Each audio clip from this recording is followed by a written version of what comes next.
نحمده ونصلي على رسوله الكريم اما بعد فاعوذ بالله من الشيطان الرجيم بسم الله الرحمن الرحيم رب اشرح لي صدري ويسر لي امري واحلل عقدة من لساني يفقهوا قولي۔ آج انشاءاللہ ہم رسول اللہ صلی اللہ علیہ وسلم کے بارے میں بات کریں گے۔ کسی کو ٹاپک یاد ہے؟ پیارے رسول کی گھریلو زندگی۔ آپ کا کیا خیال ہے کہ میں نے یہ ٹاپک کیوں چنا ہے؟ کیونکہ رسول اللہ صلی اللہ علیہ وسلم ہمارے لیے بہترین نمونہ ہے۔ سورۃ الاحزاب کی آیت نمبر 21 میں آتا ہے، لَقَدْ كَانَ لَكُمْ فِي رَسُولِ اللَّهِ أُسْوَةٌ حَسَنَةٌ، تمہارے لیے اللہ کے رسول صلی اللہ علیہ وسلم کی زندگی میں بہترین نمونہ، خوبصورت نمونہ ہے۔ اسوہ حسنہ، حسنہ کہتے ہیں اچھا، خوبصورت۔ لیکن اس نمونے کو اختیار کون کرتا ہے؟ یہ نمونہ کون اپناتا ہے؟ ویسی زندگی کون گزارنا چاہتا ہے؟ لمن کان یرجو اللہ والیوم الآخر، ہر اس شخص کے لیے جو بھی اللہ اور یوم آخرت کی امید رکھتا ہو کہ اللہ سے ملاقات ہونی ہے، آخرت کے دن پر ایمان ہمارا ہے اور اس دن ہم سب دوبارہ اٹھائے جائیں گے، ہمارا حساب کتاب ہوگا، ہم اللہ تعالیٰ سے ملاقات کریں گے، ہمارے اعمال نامے تولے جائیں گے اور اس میں دیکھا یہ جائے گا کہ کس کی زندگی کیسی تھی۔ تو آج ہمارے پاس وقت ہے کہ ہم اپنی زندگیوں کو رسول اللہ صلی اللہ علیہ وسلم کی سنت کے مطابق ڈھال لیں، کیونکہ وہ ہمارے لیے کرائیٹیرین ہے، ہمارے لیے ایک نمونہ ہے کہ اس کے مطابق تم نے بننا ہے۔ آپ جانتے ہیں کہ اللہ کے رسول صلی اللہ علیہ وسلم اللہ تعالیٰ کے محبوب ہیں۔ اس کا کیا مطلب ہوتا ہے؟ کہ وہ اللہ تعالیٰ کو بہت پیارے ہیں، بہت محبوب ہیں، بہت بلاوڈ ہیں آپ اللہ تعالیٰ کے۔ تو وہ ہمارے بھی بلاوڈ ہونے چاہیے۔ جس چیز سے اللہ تعالیٰ محبت کرتے ہیں ہمیں کیا کرنا چاہیے؟ ہمیں اسی چیز سے محبت کرنی چاہیے۔ اور رسول اللہ صلی اللہ علیہ وسلم کی محبت ہمارے ایمان کا حصہ ہے۔ اس کے بغیر ہمارا ایمان ہی مکمل نہیں۔ اگر ہم رسول اللہ صلی اللہ علیہ وسلم سے محبت نہیں کرتے تو جس سے انسان محبت کرتا ہے پھر کیا چاہتا ہے اس کے لیے؟ اس جیسا بن جائے، اس کی پسند کا بن جائے۔ تو اگر ہم اللہ کے رسول صلی اللہ علیہ وسلم سے محبت کرتے ہیں تو پھر ہمیں آپ کی پسند کے مطابق آپ جیسا بننا چاہیے۔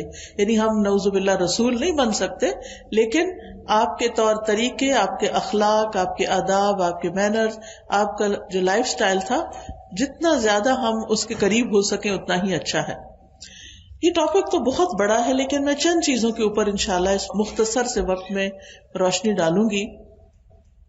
پہلی بات تو یہ یاد رکھنے کی ہے کہ آپ کی پیروی ہمارے لیے صرف دین کے امور میں ہی نہیں کہ ہم آپ کی طرح نماز پڑھیں جیسے آپ نے فرمایا صلو کما رأیتمونی اصلی، کہ نماز ایسے پڑھو جیسے میں نماز پڑھتا ہوں۔ حج کے موقع پہ فرمایا خذوا انی مناسککم، مجھ سے اپنے حج کے طور طریقے سیکھ لو۔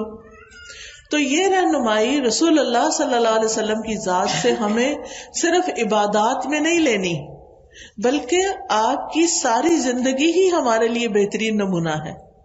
اور ہر معاملے میں، دین دنیا کے معاملے میں، یعنی کھانا پینا، سونا جاگنا، چلنا پھرنا، ہنسنا رونا، اٹھنا بیٹھنا، میل ملاقات کرنا، محبت نفرت، یہ ساری چیزیں بھی ہمیں کس سے لینی ہے؟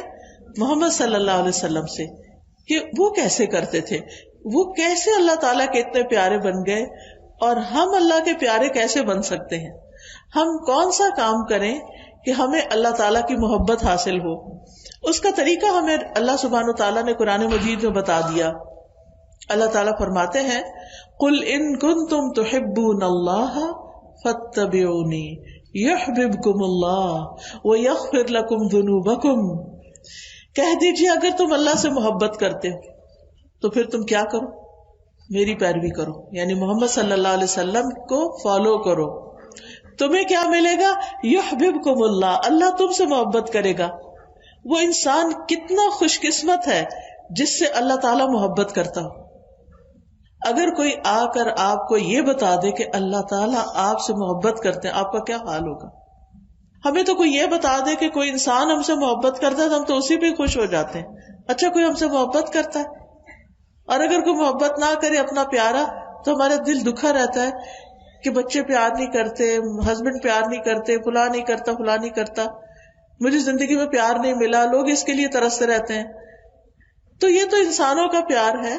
کہاں اللہ سبحانہ و تعالیٰ کا پیار، اللہ تعالیٰ کی محبت. تو اس کو پانے کے لیے بہت ضروری ہے کہ ہم محمد صلی اللہ علیہ وسلم کی سیرت کے مطابق، آپ کی سنت کے مطابق اپنی زندگی ڈھال لیں. انشاءاللہ اس کے بعد آپ کو جیسا کہ معلوم ہے، اور یہ میرے خیال ہے کہ فلائر بھی آپ تک پہنچا ہوگا، یہ تجلیات نبوت کے نام سے انشاءاللہ اس کا ایک کورس یہاں کروایا جائے گا. تو یہ سیرت کا کورس ہوگا. ابن قیم رحمہ اللہ کہتے ہیں جب بندے کی دونوں جہانوں میں خوش نصیبی نبی صلی اللہ علیہ وسلم کی سیرت سے مربوط ہے، جڑی ہوئی ہے، تو ہر وہ شخص جو اپنی خیر خواہی چاہتا ہے، اپنا فائدہ چاہتا ہے، جو اپنے نفس کی خیر اور خوش نصیبی چاہتا ہے، اس پر واجب ہے کہ وہ نبی صلی اللہ علیہ وسلم کی سیرت، طریقے اور آپ کی شان کو جانے، جس سے وہ جاہلوں کی صف سے نکل جائے گا. اگر آپ نبی صلی اللہ علیہ وسلم کی سیرت اور سنت کو نہیں جانتے تو پھر آپ کچھ نہیں جانتے، آپ بہت بڑی خیر سے محروم ہیں. تو اس لیے ہم میں سے ہر ایک کو چاہیے کہ وہ باقاعدہ اس کا علم حاصل کرے. صحابہ کرام جو تھے وہ نبی صلی اللہ علیہ وسلم کی سیرت کو اپنے بچوں کو اسی طرح سکھاتے تھے جیسے نماز کا سبق سکھاتے ہیں، کیونکہ ان کو پتا تھا کہ جس چراغ سے، سراجم منیرہ سے ہم نے روشنی حاصل کی ہے، ہمارے بچے بھی اس سے روشنی حاصل کریں، ہمارے بچے بھی اندھیرے میں نہ رہیں. تو اس لیے ہم میں سے ہر ایک کو سیرت کے بارے میں ضرور جاننا چاہیے، سنت کے بارے میں ضرور جاننا چاہیے، حدیث کے بارے میں ضرور جاننا چاہیے. اور خوش قسمت ہیں وہ لوگ کہ جن کو اس علم کا شوق ہے اور اس علم سے محبت ہے اور وہ اس کو سیکھنے کی کوشش کرتے ہیں. اور پھر وہ کہتے ہیں، امام ابن قیم ایک بہت بڑے امام ہیں، کہتے ہیں کہ جو شخص سیرت کو پڑھے گا، جانے گا، وہ آپ صلی اللہ علیہ وسلم کا پیروکار، آپ کے گروہ اور آپ کے لشکر کی گنتی میں شمار ہو جائے گا. یعنی وہ آپ کے فالوورز میں سے ایک فالوور بن جائے گا. جیسے اب دنیا میں جو لوگ بڑے بڑے مشہور ہو جاتے ہیں، لوگ ان کے فین بن جاتے ہیں. کچھ تو صرف فین نہیں رہتے، ایئر کنڈیشن بھی بن جاتے ہیں. صرف اپنی ذات کی حد تک نہیں، دوسروں کو بھی وہ اپنے ایسے ڈریس پہنتے ہیں، ویسے ہی جوتے، ویسے ہی اسٹائل، بولنے کا، دیکھنے کا، یعنی بہت کچھ میں کاپی کرنے لگتے ہیں. ان کے سٹیکرز لے کے، یاد ہے مجھے چھوٹے ہوتے تھے ہم، تو بچے جو تھے وہ اپنے کاپیز پر اور اپنے اسکول کی نوٹ بکس کے اوپر اپنے پسندیدہ کھلاڑیوں اور ایکٹروں کی تصویریں لگاتے تھے. اور جب سٹیکر نہیں ہوتے تھے، میں نے اس سے پہلے کا زمانہ بھی دیکھا ہوا، تو لوگ اخباروں سے کاٹ کاٹ کے تصویریں، شاید آپ نے بھی، وہ آپ میں سے کچھ لوگوں نے دور دیکھا، اخباروں میں سے تصویریں کاٹ کاٹ کے اور اپنی کاپیز کے اوپر گوند سے لگاتے تھے. اور جب گوند بھی نہیں ہوتی تھی تو گھر میں لیوی بنتی تھی. کسی نے دیکھی ہوئی لیوی؟ ماشاءاللہ آپ لوگ جانتے ہیں، میدے کے ساتھ پانی میں پکا کے تو گھر میں لیوی بنا کے تو وہ اس سے چپکاتے تھے.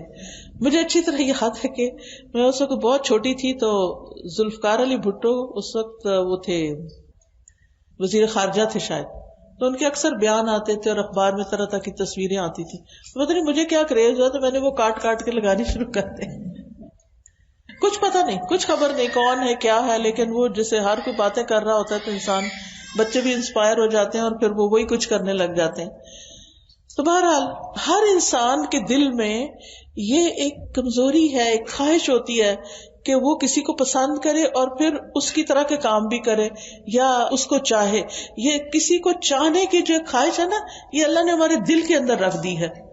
تو جب انسان اللہ سے محبت کرنے لگتا ہے تو جب جا کے یہ چاہت کو سکون آتا ہے. اور یا اللہ کے رسول صلی اللہ علیہ وسلم سے محبت، اس سے نیچے جتنی چیزوں کو ہم چاہتے ہیں نا، چاہے مال ہے یا اولاد ہے یا ہسبینڈ ہے یا دوست ہیں یا کوئی فرینڈز ہیں یا کوئی بھی ہے، تو آپ دیکھیں گے کہ ان کی چاہت غم دیتی ہے، ان کی چاہت غم دیتی ہے. بچوں کی طرف سے کبھی آپ کو غم ہوا؟ کہیں کس دن نہیں ہوا. وہ کہیں جاتے ہیں تو غم لگ جاتا ہے، وہ بات نہیں سنتے تو غم لگ جاتا ہے، وہ اپنی فیوچر کو نہیں دیکھتے تو غم لگ جاتا. یعنی سب سے زیادہ مجھے لگتا ہے ہماری زندگی میں یہی غم ہے. ٹھیک ہے، اچھی بات ہے، ان کی تربیت کرنی چاہیے، ان کے لیے فکر مند ہونا چاہیے، لیکن اللہ تعالیٰ فرماتے ہیں وما اموالکم ولا اولادکم باللتی تقربنا الی اللہ عندنا زلفی، کہ یہ تمہارے مال اور اولاد نہیں جو تمہیں اللہ کے قریب کریں گے.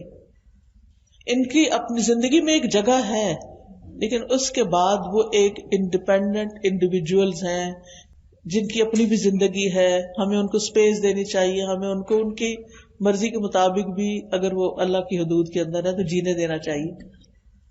ہر وقت پیچھے نہیں پڑنا چاہیے ان کے. بہرحال اگر کوئی اللہ کے رسول صلی اللہ علیہ وسلم کی پیروی کرتا ہے تو وہ آپ کے لشکر میں شامل ہو جائے گا. اور اس بارے میں لوگ کچھ ان چیزوں میں سے بہت قلیل حاصل کرنے والے ہیں، کچھ بہت زیادہ حاصل کرنے والے ہیں، اور کچھ اس سے محروم ہیں. یعنی تین طرح کے لوگ ہیں، کچھ سیرت سے بہت کچھ جانتے ہیں، کچھ درمیانہ جانتے ہیں، کچھ بھی نہیں جانتے. ہم سوچیں ہم کس کیٹیگری میں ہیں. اگر میں آپ سے پوچھوں کہ رسول اللہ صلی اللہ علیہ وسلم کی گھریلو زندگی کیا تھی تو اپنے آپ سے سوال کیجئے کہ کتنی باتیں آپ کو معلوم ہیں. اور ابھی میں انشاءاللہ کچھ جھلکیاں آپ کو دکھاؤں گی تو آپ دیکھتے جائیں کہ کیا یہ باتیں مجھے معلوم ہیں. ہاں الحمدللہ سنی ہوئی ہیں. کیا میں اس کے مطابق عمل بھی کرتی ہوں؟ کیا میں بھی ایسی ہوں؟ کیا ایسا کرنا چاہیے؟ اگر نہیں تو مجھے ایسا کرنے کی نیت کر لینی چاہیے، ارادہ کرنا چاہیے، اور مجھے بھی اپنی زندگی کو بہتر بنانا ہے. وہ کہتے ہیں امام ابن قیم، بس فضل اور مہربانی اللہ کے ہاتھ میں ہے، اپنے بندوں میں سے جس کو چاہتا ہے عطا کر دیتا ہے، اور وہ بڑے فضل والا ہے. یعنی یہ علم کیا ہے؟ اللہ کی مہربانی ہے، اللہ کا فضل ہے، جس کو چاہتا ہے عطا کرتا ہے. تو ہمیں اللہ تعالیٰ کا فضل مانگتے رہنا چاہیے. اللہم انی اسألک من فضلک ورحمتک فإنہ لا یملکھا الا انت. اے اللہ میں تجھ سے تیرے فضل اور رحمت کا سوال کرتی ہوں جس کا مالک بس تو خود ہی ہے. یہ فضل بھی تیرے ہاتھ میں ہے اور یہ رحمت بھی تیرے پاس ہے، جس کو تو چاہے دے سکتا ہے. تو اللہ تعالیٰ ہم سب کو عطا کر دے اور اس علم کا ایک بڑا حصہ ہمیں عطا کرے، اور ہماری زندگیاں اس کے مطابق ڈھل کے دنیا میں بھی خیر پائیں اور آخرت میں بھی کامیابی.